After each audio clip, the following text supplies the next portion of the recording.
What is going on, everybody?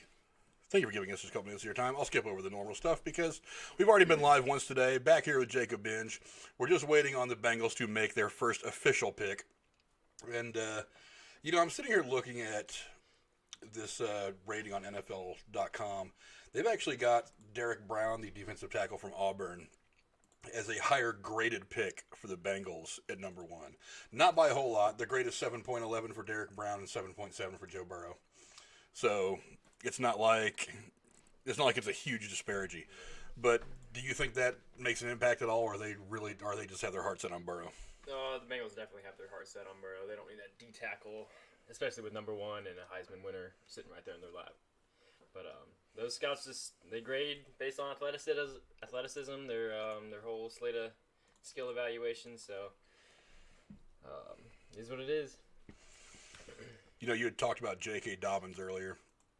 I'm sitting here looking at the draft projections on NFL.com, and this is another draft that has been happening the last several years where there's no running backs projected to go in the first round. It used to be quarterback, running back, wide receiver, like basically the first 15 picks were all those big offensive names. We talked about that earlier. Do you think that the running back position has been devalued, or do you just think that the draft has gotten that deep for running backs that they don't feel like they need to run out and get the running backs unless you see a guy out there with some amazing level of talent? Yeah, that's a good point. I think right now most teams have a set running back in their schemes. I mentioned earlier how this year's class is a bit top-heavy in the running backs. You got Jonathan Taylor and J.K. Dobbins from the Big Ten, DeAndre Swift and Clyde Edwards-Helaire. After that, it kind of drops off from those four. So this year they kind of got unlucky with teams needing receivers more, and tackles, and even quarterbacks. It seems like the running back by committee has kind of taken over in a lot of teams. That's obviously hurt. Well, it's hurt the guys coming out of college, but it helps teams in a lot of ways. Obviously, what kind of impact do you think that's had on the way running backs are viewed coming into the draft? It kind of reminds me how in the postseason for baseball, they'll bring a starter in for closers, and so it's basically who's working best at what time. So yeah, it does suck for teams to go running back by committee when you're that running back, but if it's best for business, teams are going to make that move regardless of your talent level. Whoever's firing on all cylinders and getting the ball through the line and past the secondary, they're going to start playing more. We're just waiting on the first official word. But again, we're all fairly certain how this first pick's going to fall out. Let's say for a moment that they don't pick Burrow. They pick anybody else. How far do you think he actually falls? Because I don't think Washington's not great at quarterback. I mean, as an Ohio State guy, I like Dwayne Haskins. I don't know what his prospects are in the NFL. I think he's got potential, and I think he could be built up to be a good quarterback. I don't know that Washington really has the ability to do that. But if he doesn't go number one overall, where do you see Burrow falling? That's a great point. I don't see Washington taking Burrow if he somehow falls past number one. Then you go over to Detroit after that, and they got Stafford. Probably wouldn't go with Burrow there either. And then the Giants sitting at 4. Burrow could slide to 5 if Bengals don't pass, if they don't take him. But yeah, that would be probably horrendous for old Joe Burrow in the NFL. Well, I don't think if he did slip out of the first spot, I don't think he'd go past Miami. I mean, because Miami might have their worries over Tua for whatever reason, but I don't think they'd be worried about Joe Burrow. I think they'd look at him and say, "Hey, this guy falls to us. We're jumping on him." Oh yeah. He doesn't have some of the worries that they have about Tua coming out of college. I mean, again, you mentioned earlier, not the huge track record in college, but he's hot right now, and if he gets into a good system, Adam Gage is still in Miami, right? The head coach. I think so. Yeah. The coach, he's still putting his own system in place. You can build your system around this young quarterback. That'd be potentially a really great place for him to land. Although we're all pretty sure we know where this is going. Now, I beg you all to forgive me. We're going to be getting the picks at a little bit of a delay. I'm not actually watching the draft online. I'm actually just watching NFL.com's website. I do want to say, though, if you're willing to support the channel financially at all, the Streamlabs link in the description below is open. If you want to jump in, you'll see your message come across the screen. We'll probably respond to any questions you guys might have. As of right now, it's really just a waiting game for what we all know is happening. It's for Roger Goodell to sit down in front of his computer, not go to the podium. Wonder what that's looking like. I am curious. I really wish that, like, I'm a cable cutter. I don't have cable. I haven't had cable for probably the better part of a decade. But I am interested to kind of go back and look at this first round and see how it's all being handled. I mean, because you know what's funny? The first round of the draft is where the money's at. That's where the ratings are at. Oh, yeah. That's why it takes so long. They're trying to drag it out so that they can get that extra TV spot. Cause I think they're paying almost as much for advertising during this as you would pay for in a playoff game. Certainly not as much as you would pay for in a Super Bowl, but definitely there's a lot of advertiser money out there right now. But yeah, then the second round, it's like they blow through everything from the second round all the way through the seventh. It's just like, yeah, whatever, just throw a name out there. We're just going to draft somebody.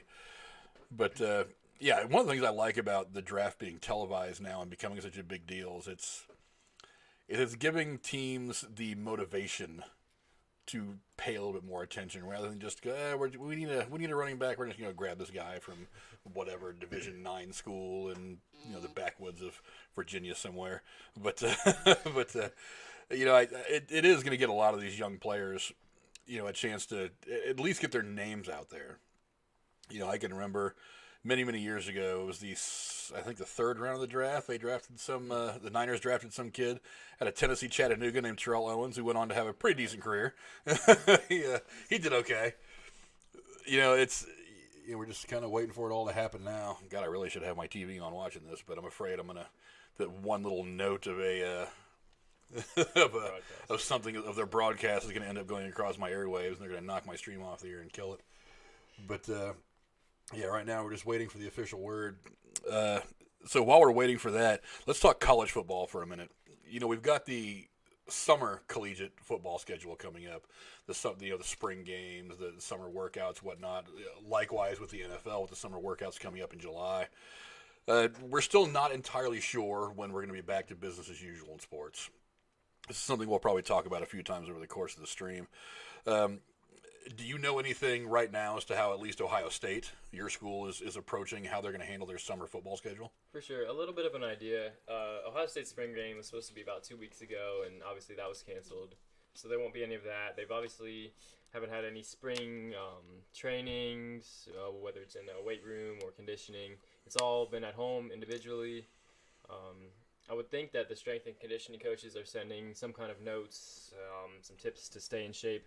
The biggest thing that they're missing out is their freshman recruits coming in. They normally, when Ohio State has big-time recruits, they graduate high school early, or they leave high school in December, and they come onto campus in January.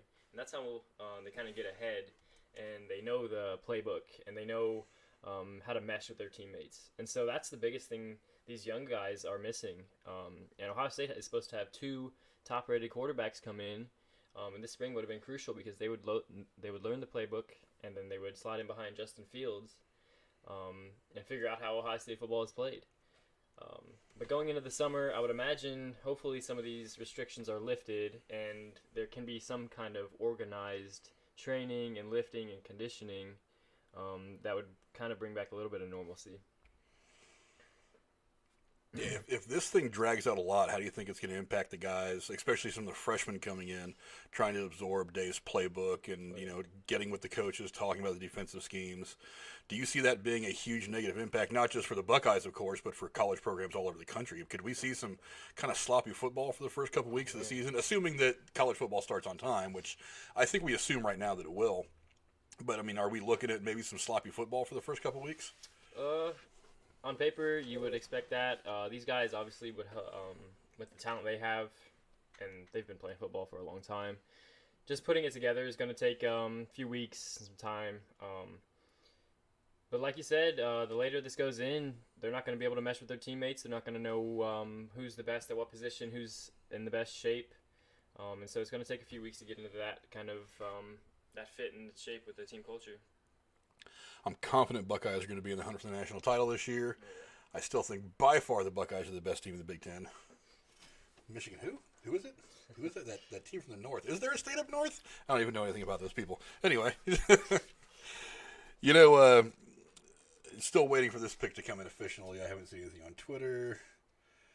NFL.com is not updated yet, so we're assuming that right now they're just stalling for time just to drag it out and, like I said, get some of that advertising money.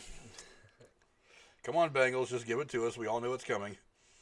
Just so you guys know, both Jake and I are both looking at multiple outlets. We've got Twitter, we've got NFL.com, ESPN.com in front of us.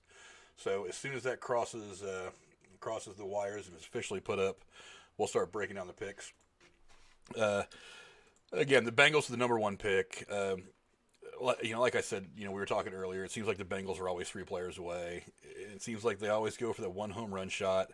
I really want to believe that Joe Burrow is the guy that helps get them over the hump, makes them strong contenders in the division. But you've got a division that's got Baltimore, who honestly, going into the playoffs last year, I had Baltimore picked to beat the Niners in the Super Bowl. Going into the playoffs last year, I was really, really surprised that they didn't win the Super Bowl. All love to the Chiefs for everything they accomplished last year, of course. Even though I'm a Niner fan and I was a little bit heartbroken over the results of the Super Bowl. But you've got a really strong competitor in your own division. Maybe one of the best quarterbacks in the league in Baltimore. Supremely talented, a fairly young team that's going to be beating guys up for probably the next 5 or 6 years. They're only going to get better. I mean, the drafts and the free agencies are only going to get better. Cincinnati's got a bit of a long way to go still. Cleveland, I think, is on a bit of a come-up. Pittsburgh is always going to be pretty good. They're always going to be a threat. It's not a division to where you can be a player or 2 or 3 away and expect to have any success at all. I mean, can the Bengals or Bengals fans really look at Joe Burrow and say this guy is the one who's going to get us there? They are certainly looking at him like that right now. They need that hope. The tools around him, though, if Burrow is going to be a Bengal, I like A.J. Green, Tyler Boyd. Their emergence as a wide receiver duo has really emerged. Joe Mixon led the AFC in rush yards just 2 seasons ago, so he's proven to be a reliable back there. And he's still fairly young. Oh yeah, the whole core. Yeah, Green. He's under 30 still, right? I want to say he's like 29, 30, or even 32. I'll go ahead and confirm that right there. A.J. Green is 31. He'll be 32 in July. I feel like Green is 40. It just feels like he's been around forever. Yep.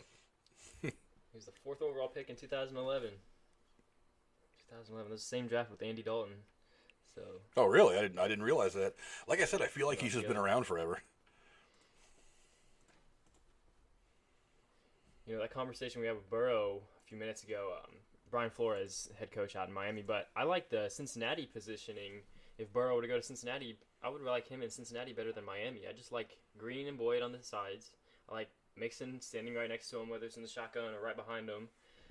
With Miami, I just don't feel as confident with their receiving corps, I feel like, the weather may be a factor, but Cincinnati, I feel like, is more well-positioned than Miami to go on a run. But the division strength, with the AFC North having Baltimore and Pittsburgh, that's going to be tough to compete in there, but I feel like the Bengals are in more of a better position to compete than like with the Jets or with the Bills or the Patriots. So just to continue with that. The dynamic between the power teams of the AFC is going to change a lot now with Brady gone and New England definitely going through a transition period to whatever they're going to do next. I feel like Baltimore and Kansas City are probably the cream of the crop in the AFC.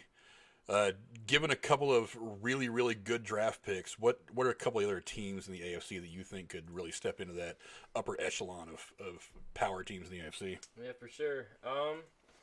Well, Tennessee really proved that they could spark something in the playoffs. I'm not too sure what their draft day plans are going to look like, but they're a team to definitely watch in the AFC.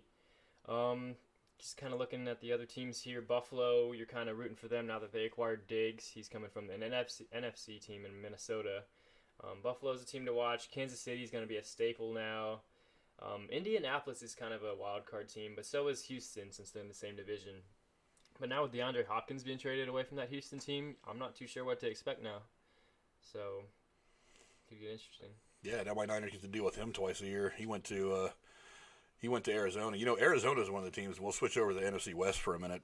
Arizona is one of the teams that I watched them twice last year against the Niners, and neither one of those games were ones that the Niners walked away with. They were very, very tough games. That quarterback, I don't know, blanking his name, starts with M.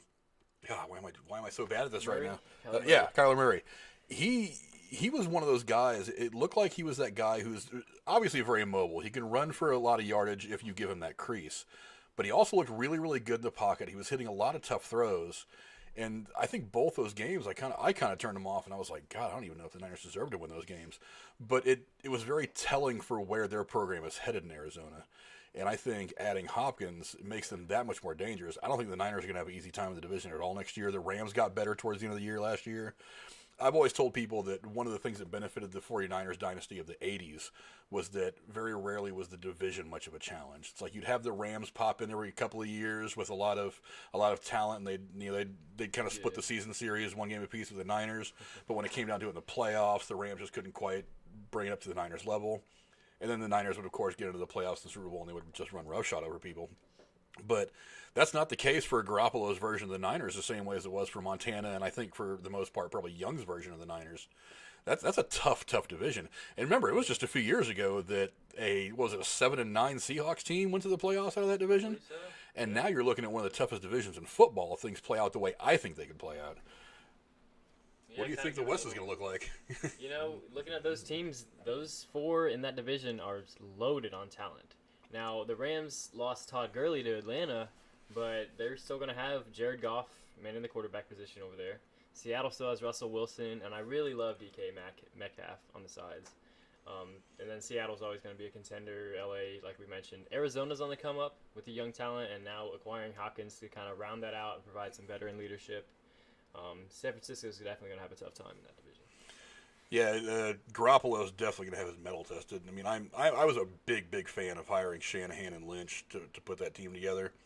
I did not expect such sudden results as being in the Super Bowl last year. I think coming into last year, I had kind of predicted maybe 11 wins and a strong playoff run, not a Super Bowl. So as things kind of went on, I was like, man, the Niners could already have this thing together. Again, I didn't have them picked getting past Baltimore as the season went on, especially as we got through the last probably 4 or 5 games of the season. I was just like, God, Baltimore looks awfully good. And while I thought the Niners were the cream of the crop in the NFC, and they proved to be, I knew it was going to be a tough struggle to get past them. But yeah, they're going to have to struggle to get out of their own division this year. It's going to be tough. I never count out Russell Wilson.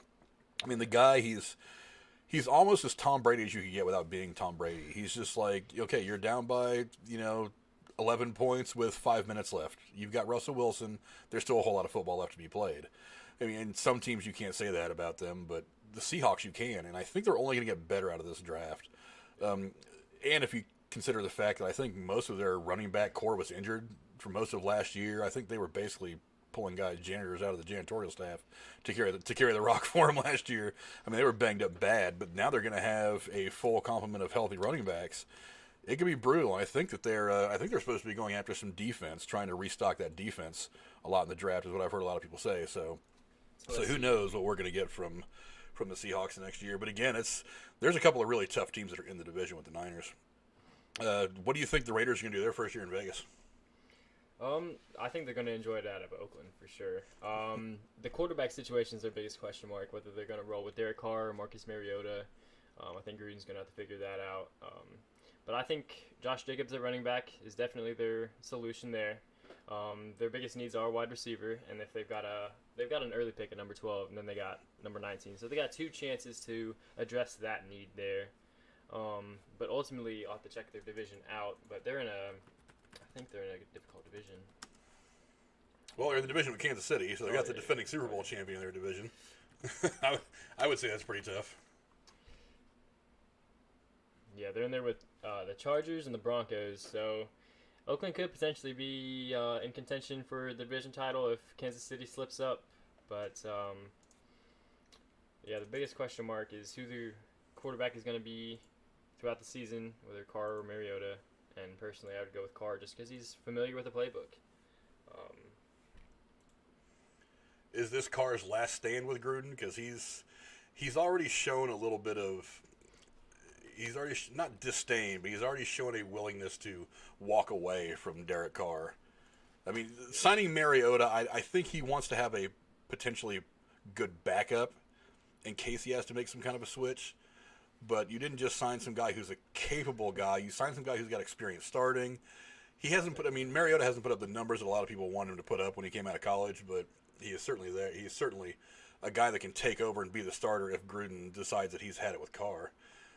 is there a quarterback out there somewhere in the middle rounds? Is there anybody out there that he might go out and get just to try to light a bit of a fire under Carr's ass? I feel that. Well, taking a look here at Carr's page, he is 29 years old, and his contract status, he signed a 4-year deal back in 2014, so that might be coming to a close here soon. With Mariota just getting signed, and he's only 26, so he's still got a few years left to kind of maybe even develop and then fit in there in Vegas. I don't see the Raiders taking a quarterback in the draft this year. Maybe supplementing him with some weapons on the defensive side, getting that wide receiver like we talked about. That could be key for the Vegas Raiders. They're in the NFC West. I was really bummed to see him leave Oakland as a Bay Area guy. I think it's always better for Bay Area sports when the Raiders and the Niners are both doing well. But and to be absolutely honest, I think even when the Raiders left Oakland to go to L.A., I think the Raiders were probably more at home in Oakland than they ever were in L.A. But, I don't have anything to do with whether, the Raiders move to here or Sheboygan, Wisconsin, or wherever the hell that the Davis family wants to move them. We're still waiting for some reason for the Bengals to tell us what we already know. What we already know is coming. They've actually on here, they've got wide receiver lists as a need for the Bengals. It is, we just talked. A.J. Green's not old, but he's not young. The other guy you mentioned, the guy that plays across from him, drawing a blank of the name. Tyler Boyd. Yeah, he just got drafted, 2-3 years ago? Yeah, he is. He's a little bit of a veteran. He's got a couple years experience. Yeah, but he's not old himself. He's proven able to hold down the wide receiver position in Cincinnati. Yeah, so there's potential there. I think there's probably a lot of explosive potential if they draft Burrow, which we're still waiting on them to officially do. Draft Burrow, you've got a strong A.J. Green, who didn't play at all last year, did he? Nope. So you've got a strong rested A.J. Green who's got 1 year less mileage on him, which will probably, he's going to come into the year healthy. Barring, of course, anything happening to him in training camp, which I certainly hope nothing does, because I've always enjoyed watching A.J. Green play. You got a couple of good young receivers, good young running back. That's the potential for a lot of stuff. We talked earlier, again, it's going to come down to that offensive line. Are they going to protect Burrow, give him a chance to throw to these receivers? Are they going to give him a chance to, hand the ball off to a guy and open up some holes and let him run for 4 or 5 yards at a clip? The offensive line, it sounds to me, just thinking about it, the little bit of analytical mind that I have for the Cincinnati Bengals, that might be the key to their success, not just getting the big name or the talented guy, but being smart about it. I don't know. I didn't really look at a lot of the projections for later in the draft for the Bengals, but, is offensive line something they could go heavy on a little late, or is there somebody they already have I think they can put in there? Yeah, I would imagine, even with their second-round pick, I would think the Cincinnati Bengals are going to go immediately to that offensive line to protect Burrow. Just taking a look at their last year's O-line, they got Michael Jordan, who was a 21-year-old rookie out of Ohio State. They've got a 26-year-old John Miller and 27-year-old Trey Hopkins at center. So if those guys feel a little beat up or they need the young breadth coming out of this draft, Cincinnati should definitely take a look at getting in there. Some of the mock drafts I've seen, the Bengals are taking Zach Bond out of Wisconsin in the second round, and I wouldn't mind that. You get a Big Ten lineman, you're going to get somebody with grit, especially from Wisconsin. You're playing in the cold most weeks. Okay, well, the pick is in, and it's exactly as we suspected it was going to be, Joe Burrow. So now it's official. Joe Burrow has been drafted by the Cincinnati Bengals, number 1 overall in the 2020 NFL virtual draft. God, I'm not going to get used to saying that at all. Let's hope we don't do this again next year. We get back to normal. But so yeah, it's official now. Joe Burrow has been drafted by the Bengals. So now the question is Washington? Washington's on the clock, and we're looking at. Let's see, Washington on the clock. Let me pull their stuff down real quick. It says their best available match here is Derek Brown, the defensive tackle from Auburn. Interestingly, they've got everybody. Everybody says they're going after Chase Young. He's not even on this top 3. They've got a tackle from Louisville and a linebacker from Wisconsin, rounding out their top 3. Could this be the first trade? Yeah, well, we talked earlier about the capital Washington could receive back if they decided to not go with Chase Young. It's really hard not going with Chase Young because he's just so big. He's intimidating on that defensive line. He's 6'5". He's listed at 264 pounds. That presence there, along with Montez Sweat and Kerrigan and John Allen out there in Washington, would be a great front. I personally don't see a trade yet. We might see that one pick away, though. I just love seeing Ohio State guys get drafted early. Oh yeah, feels good. We show that dominance. We're putting good players in the NFL, son. It's not too late for you guys to get on the Buckeye train. Feels good going up there to that school and watching some dominance week in, week out. Damn right. So while we're waiting for that official pick to come in, and again, this is probably one of the ones that we all know is coming. So in recap, Joe Burrow drafted number 1 overall by the Bengals. Everybody kind of saw that coming. Now the Washington Redskins are on the clock. As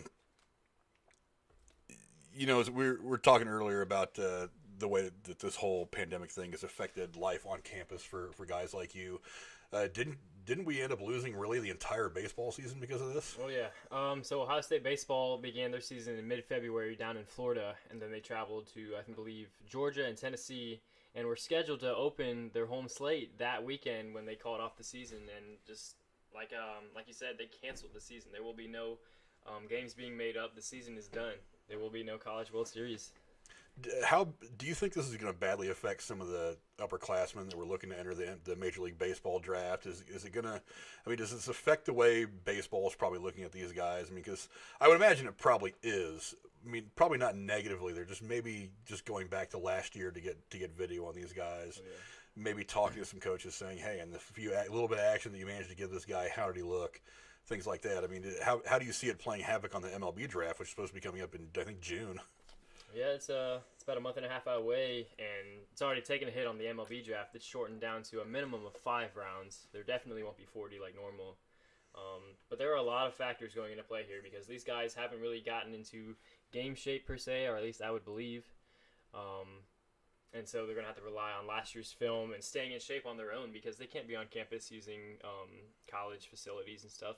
So it makes me wonder if they have cages on their own. I'm sure if they're back home, they have like a high school batting cage to go visit or some kind of mound to throw off or their old high school catcher as their battery mate. But it's gonna affect a lot of guys. They're gonna give seniors in spring sports a year extra eligibility if they want, but some of them aren't going to take it. Rather, they're just gonna go complete their degree, go find a job, especially if they realize their talents aren't gonna take them to the pro level. Yeah, it's disappointing. It's just kind of the negative effect that all this is going to have on at least the next year of some of these kids coming out starting their career, especially these athletes. Yeah, because there's so much that goes into just playing a sport at a high level at the college level. There's so much goes into it. I've been coaching baseball for the last couple of years, and I was trying to tell some of these kids a couple of years ago, is like baseball is not just show up and play baseball for a couple hours with your friends. It is up at 6 a.m, a smart breakfast, in the gym doing your workout, and then you go into the classroom. You're studying pitchers and their tendencies, or if you're a pitcher, you're studying hitters and where their hot and cold zones are. That you're doing probably 7 or 8 hours of like essentially schoolwork before you even put on your cleats and run out there and get ready for first pitch. So. Oh, yeah.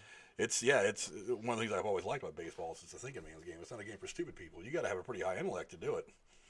Not saying that football or any other sport you can be stupid and do it, but come on, very few people in the world can hit a curveball. You know what I mean? It's I feel that for sure. There's been send LeBron James out there, the stud, the man beast that he is, and see if he can hit a curveball. Another factor that goes into play with this, if these seniors that are playing spring sports come back, it's going to add a whole nother class to these rosters. You're going to have incoming freshmen. You're going to have laid-back seniors. Essentially, you're going to have about 5 years worth of talent in there competing for still 9 spots on a diamond. So that the competition is going to be interesting next year. I think it's probably, hopefully, going to lead to a higher quality of baseball at the collegiate level too. Because, like you said, you're going to have all these guys in there that have that extra year of work in. Yeah. And again, it's the same thing we talked about with football. A lot of guys didn't get a year of wear and tear on them, so they're going to be a year healthier. I think there's probably going to be a lot of really high quality games. Not that college baseball isn't high quality already. One of the things I've always enjoyed about college baseball is it's comparable to pro baseball in ways that I think a lot of sports aren't. It's like I can tell differences in the college college football game, and the pro football game. I can see some visual differences in college basketball and pro basketball. Baseball is the one game where there's probably legitimately a handful of pitchers in college baseball that could go up there and they could go up against like the Yankees hitters, and they could strike out 2 or 3 guys going through the lineup one time. Baseball is one of those games. I've always liked that about it. Well, yeah, you definitely put your talent out there. I mean, you get guys who are 19, 20, 21 years old throwing mid-90s, hitting balls 400 feet, making diving plays, being able to put a bat on the ball. The talent is there, for sure. I've told people 100 times, anybody can shoot a basketball, anybody can throw a football, but you either can or can't hit a curveball. There is no faking it. if you've ever stood in and tried to hit a curveball, you guys know exactly what I'm talking about. We are still officially waiting for the Washington Redskins #2 overall pick. Once again, Joe Burrow, no surprise, #1 overall to Cincinnati. Man, I really want him to be successful there. I really want to see the Bengals enjoy some success. It seems like they got through the 90s, all those years of winning 1 or 2 games a year, and then they finally kind of put it all together, a couple of playoff runs, a couple of 10-win seasons. It's just get over that hump. I hope Joe Burrow's the guy that gets in there. Washington, God, it seems like Washington's got a lot longer way to go. It's like, we talk about that defensive front, how beastly it is, but, they've got the quarterback, Dwayne Haskins, that you don't really know what you've got in him yet. I think they fired their coach last year, too. So now you've got a new system coming in. They have Clinton Portis at running back still, which I kind of like. Even though he's getting a little long in the tooth, he can still carry the rock. Oh, yeah. I actually had him on my fantasy team year before last when he had just gotten on with Washington, because I was like, this seems like the kind of year where he can put together a 1,000-yard season and kind of remind people that he's still AP. But and he did for the most part. And I think he's still got a little bit left in the legs. I think he can still be a guy that can do great at running back for Washington. Not saying they won't draft one, but for right now, I think he's probably plenty good. They could go a lot of different ways. I mean, actually, the pick is now in, and much like a lot of people were guessing, Chase Young, defensive end, Ohio State. I think that's another hometown product right there. Chase Young is a Maryland product. Would not want to play against their defense right now. Boy, you really, we've been talking about the need for a strong offensive line. Boy, you're going to need one against that front. If they don't trade him, which I don't imagine they would if they drafted him, if they don't trade him and they throw him out there in a Redskins uniform, God, you do not want to run into the teeth of that monster. There's a whole lot of good defensive guys in the front line for the Washington Redskins right now. And, he's going to a team in a division with Ezekiel Elliott, Saquon Barkley, and the Eagles running back. Can't think of his name right now, but there are some names in that division who are going to be challenged by that Washington defensive line. I think if they end up winning a good amount of games next year, probably 9 or 10, it's going to be on the back of the defense. There could be some takeaways, too. I mean, there's a whole lot of defensive guys in that front that can rip a lot of footballs out of a lot of guys' arms, so you're looking at a lot of fumble recoveries potentially for that defense next year. And you never know. Maybe a couple of those turnovers could lead to, Clinton Portis getting a big boost in yardage and attempts and things like that. Could lead to, Dwayne Haskins getting, a little bit more practice, finally getting his rhythm a little quicker in the season. And then maybe by mid-season, maybe he's found his stride, and maybe he's completing 60+% of his passes. Maybe he's throwing for a couple touchdowns a game. Maybe he's, throwing for 253 a game. If he finds his stride, because they've got about a middle-of-the-road wide receiving core that I've read. Yeah, it's led by Terry McLaurin, another Buckeye. So, Washington's becoming Ohio State, maybe 2.0 at the pro level. Yeah, that's not bad. He had 919 receiving yards last year, and the second closest on the team only had 378. So, it's the leader of the receiving corps. So there's some potential there. I still think they probably need some more help offensively.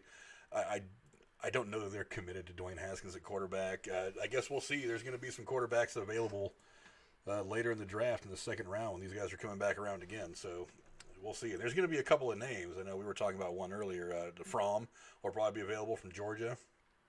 So you never know. I think Fromm's a guy that could fit in there pretty well too. But once again, it's the offensive line. You got to protect these young quarterbacks, give them a chance to come into their own. So now Detroit is on the clock, and here's where things start to get interesting. We talked earlier about the potential for Detroit trading out of this pick, maybe making a trade with New England. I think if we're going to see fireworks, it's going to be sometime right around now. I think this is the first place where this entire draft could get derailed for just turn into absolute chaos. Is this where the draft starts? I'm seeing tweets from Adam Schefter saying the Detroit Lions are expected to hold on to the number 3 pick and make their selection. That just coming 5 minutes ago, so it's time to buckle up, I guess. Stafford's been around for a while, too. Is there a possibility they go quarterback here? Oh, man, I need to know the terms of the contract left on Stafford's deal. I don't see them surprising us and taking a Herbert or a Tua here, especially with other names on the board still, like that Akuda, that cornerback there. I just think Stafford's still a guy for however long he's been with that team. It's still his team. Could they draft somebody later in the draft to kind of be the heir apparent? Like we're gonna sign you to a contract. You're gonna be the backup. And because Stafford, God, he's in his early 30s. Yep, he's 32 years old. You got to figure he's probably got about 3 years left where he's playing his best football. And the Detroit pick is in. Let's wait for this thing to update.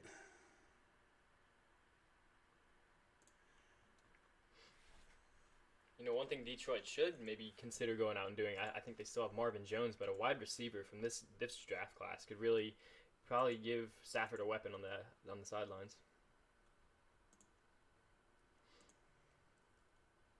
Still waiting for NFL to tell us who is going number 3 overall to Detroit. So now officially they got the Giants on the clock. So yeah, they definitely didn't trade it. How about that? This tweet from Ian Rappaport comes in with Detroit selecting Ohio State cornerback Jeff Okudah. Nice. Official.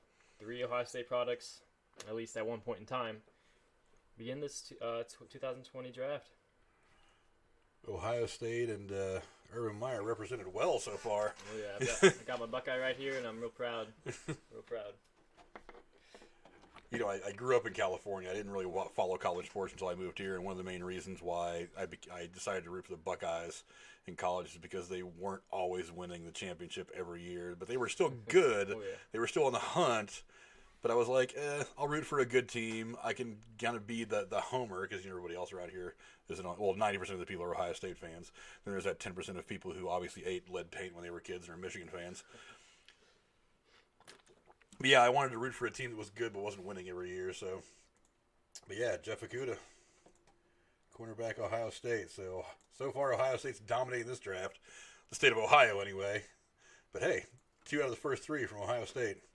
Detroit's definitely getting a solid guy in Jeff Okudah. Watching him play last season, he was a guy who gave immense pressure to the receivers that he went up against. He was asked a question at the Combine about his sloppy play, and he gave a perfect response. And he said, "Run the tape back again. I had no pass interferences. I had no holdings." This is a guy that's going to give pressure, and he knows how to give it the right way and not let a flag get drawn to give away those free yards.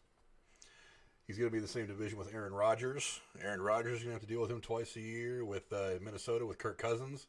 Kirk Cousins is going to have to deal with him twice a year. Whoever the hell's playing quarterback for the Bears now, I know they just signed the one guy. I traded for him. Foles. Yeah, Foles. So so he's getting Aaron Rodgers. He's getting Foles. Both those guys have had a lot of success the last couple of years. Aaron Rodgers with a Super Bowl ring and an MVP at some point. He's going to be seeing a couple legendary. He's going to see at least one quarterback legend twice next year. He's going to see another young up and coming guy with Foles. I don't know. It's going to be a fun time for him. I'm seeing a tweet here from Albert Breer saying new Lions cornerback Jeff Okudah is the highest drafted corner in 23 years, and the last one to go 3rd overall, fellow Ohio State cornerback Sean Springs. How about that? Sean Springs had a good career too. He played many, many years. Didn't he? I think he played the Super Bowl too, didn't he? I'd have to check here. Going on Pro Reference. Sean Springs. I can't remember. 12-year career. One-time Pro Bowler. Played with Seattle and Washington, and then the Patriots his last year. Well, if anybody played with the Patriots over the last 20 years, they probably saw at least one snap in the Super Bowl.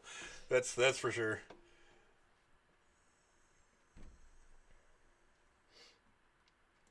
So now the New York Giants are on the clock. Yeah, we are waiting for the Giants pick. Seeing the mock drafts, and it's kind of mixed reviews the last few days for the Giants. I've seen offensive linemen, whether it's Tristan Wirfs out of Iowa or Mekhi Becton out of Louisville. I don't see him going to the Giants. But I also see linebacker Isaiah Simmons from Clemson going to New York. And Simmons really played well against Ohio State in the Fiesta Bowl. He had a great showing against LSU when they played for the national championship. And that's who I would go with if I were the Giants right here. Get a solid linebacker who's built at 6'4", 238, just absolutely shredded. He would bring a lot of athleticism to New York City. We've been talking a lot about, the battle in the trenches, how football is played in the front lines. There are 6 offensive linemen and 5 defensive linemen projected to go in the first round.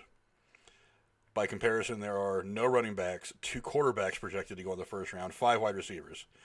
Also, along with 5 cornerbacks. Only 2 linebackers and 1 safety is projected to go in the first round. So yeah, it's we've been talking about a lot so far is that front, that whatever you've got up front, both defensively and offensively, that's where the game is played. That's where the most important stuff happens, and I think that's evident by the fact that you're looking at a lot of linemen on both sides of the ball that are projected to go early. Whereas several years ago that wasn't the case. It was all about the ball handlers, the position players, the skill players. There was that run early where Zeke was picked early, and then the following year Saquon was picked early. Now we're seeing a lot of these linemen who are projected real high, and if the draft follows these mocks, it's going to turn into that lineman trench territory there.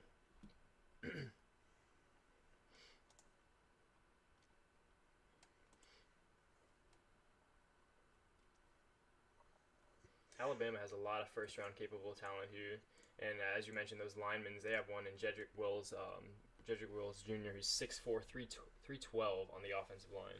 So just continuing off that conversation. Yeah, what you said about the sloppy play comment.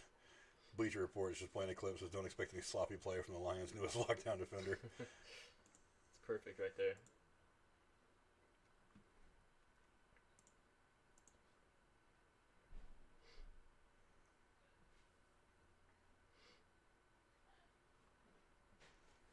Joe Skywalker. There's a comedian that I follow named Mark Ellis. He just tweeted with the first pick in the 2020 draft, the Cincinnati Bengals select Joe. Joe who? Joe Skywalker. An obvious play on how the last Star Wars movie ended.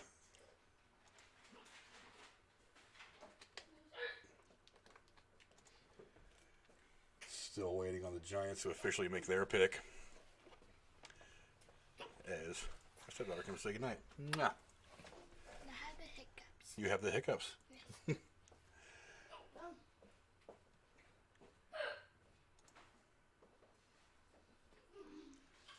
I can't have a live stream without her popping in just to see herself on camera. Still waiting for the official word. So no trades yet. No trades yet. I honestly thought that if New England was going to try to trade up to get one of these big quarterbacks, it was going to be Detroit to the number 3 spot. So that begs the question, what do they do when we get down to them? Well, I don't think there's going to be a quarterback there that they're going to want to go after. I don't think so. It's too high to go for if one of the quarterbacks that are selected early, if they're gone, I don't think it's worth going after Love or Eason. Some of their needs, ESPN at least has listed as defensive lineman, O-lineman, safety, and tight end. And this also begs the question, do we see the Dayton star, Adam Tautman, go to the Patriots here in the first round? Especially with Gronk being traded just a few days ago to Tampa Bay.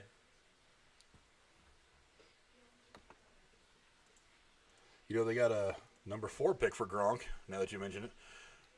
4th round pick, rather, not a number 4 pick. 4th round pick. Do you see them just flipping that on a tight end that they like? It's got the skill set that they like that fits in with Belichick, or is there something else they're going to do?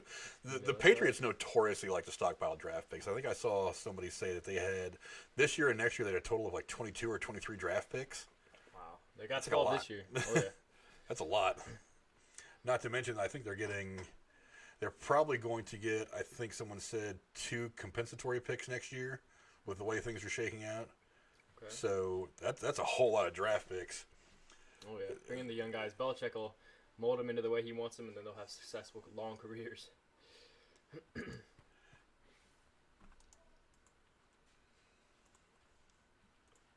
Still waiting on official word. While we're waiting, we'll move on and we'll talk about the NBA for a little bit.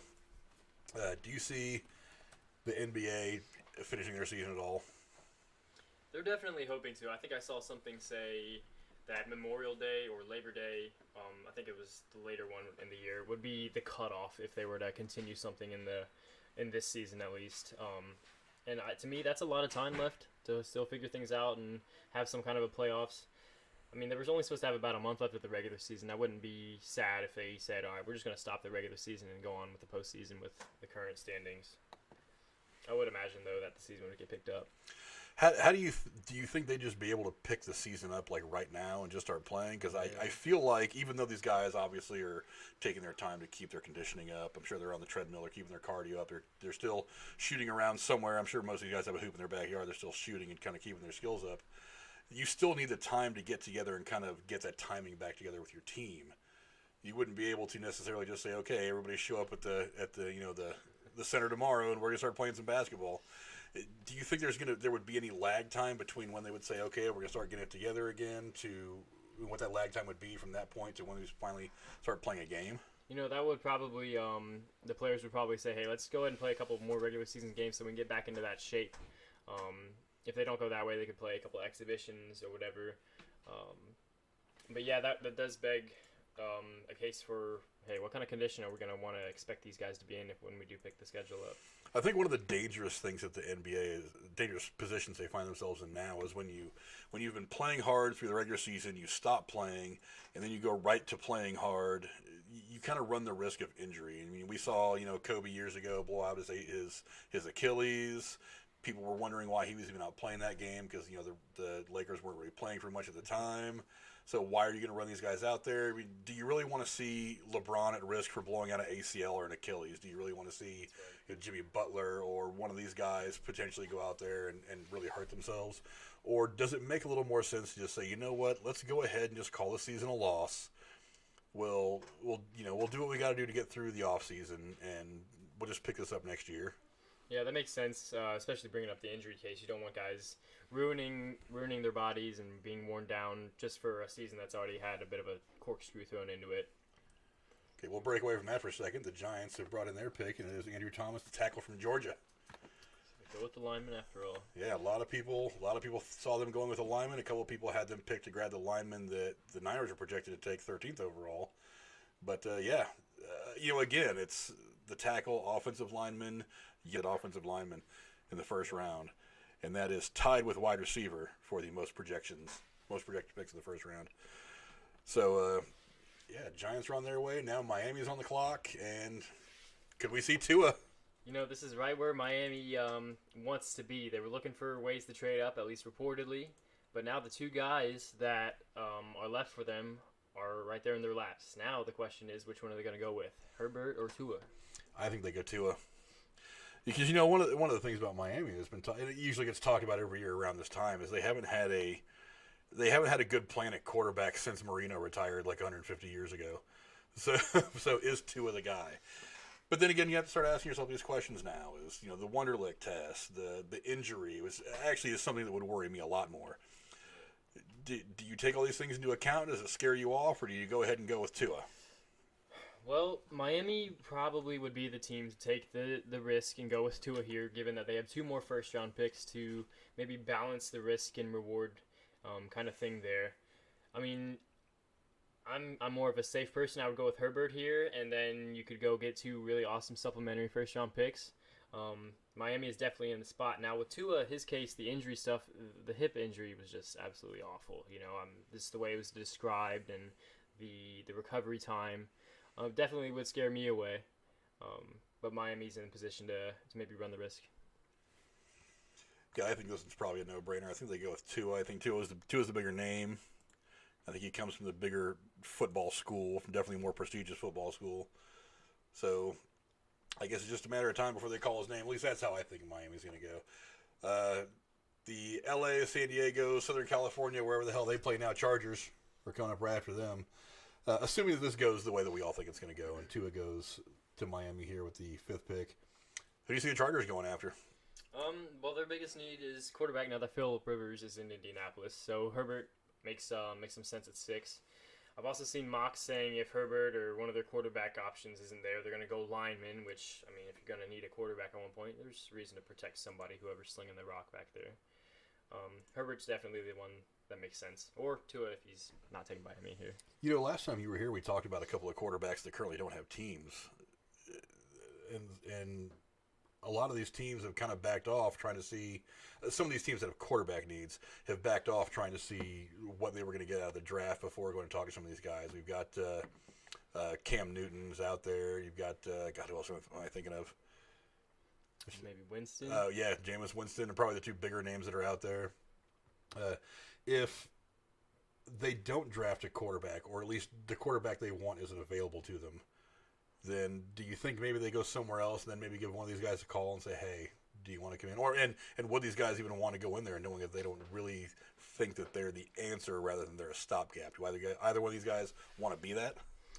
Right. I mean, that certainly, as long as the guys are willing to play in LA, and take on a team with Hunter Henry and Mike Williams on the sides, they would be okay with going into LA like that. And plus, the advantage of taking somebody who has experience is, well, they have experience. You're going to get a guy like Cam Newton, who was a former number 1 pick, who played with Carolina, had some success, or Jameis Winston, who has the talent, but sometimes can get a little wild with it and throw 30 interceptions in a season. So it's really up to, and we're about to find out here in a pick. So Still waiting on Miami to officially announce their pick.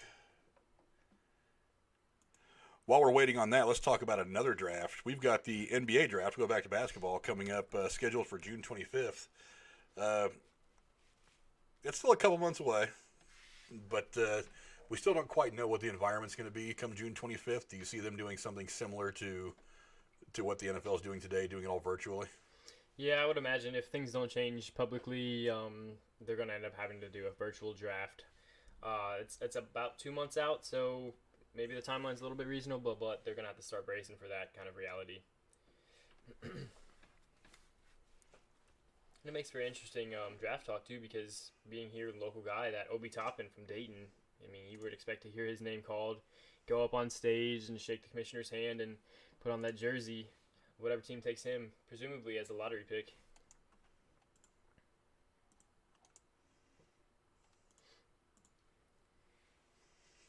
Looks like they're kind of projecting Edwards from Georgia to go number 1. He certainly looks mean as hell on this picture that I'm looking at. It's on NBA's main page of their website. Yeah, Anthony Edwards was a star in the Georgia lineup. Personally, I like Obi Toppin, and that's not because of the local homer bias there. I like his length. He's 6'9", 220. He's going to be a force in the paint.